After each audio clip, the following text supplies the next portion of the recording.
matters that came up at last year's AGM. And Mr. Craig Caulfield raised some governance matters for the board to consider. They were as follows in our response. The first matter was for Perpetual to consider adopting the model litigant principles and publish them on our website.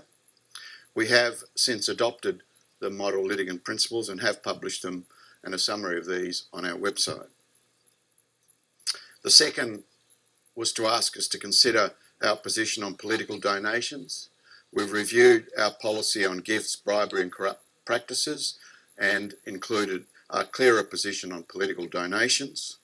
Our policy prohibits any employee from making political donations on behalf of Perpetual.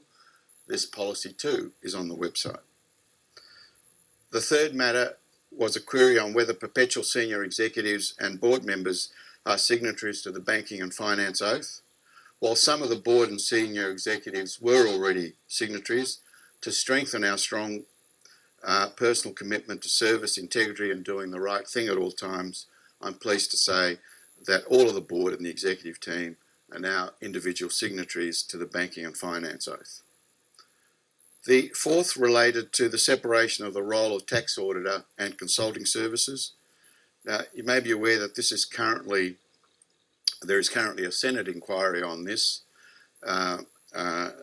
into the regulation of auditing, with final recommendations due in December of this year.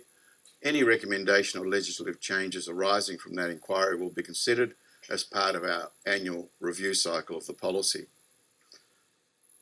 The fifth matter was to consider voluntary adopting APRA's BEAR accountability regime.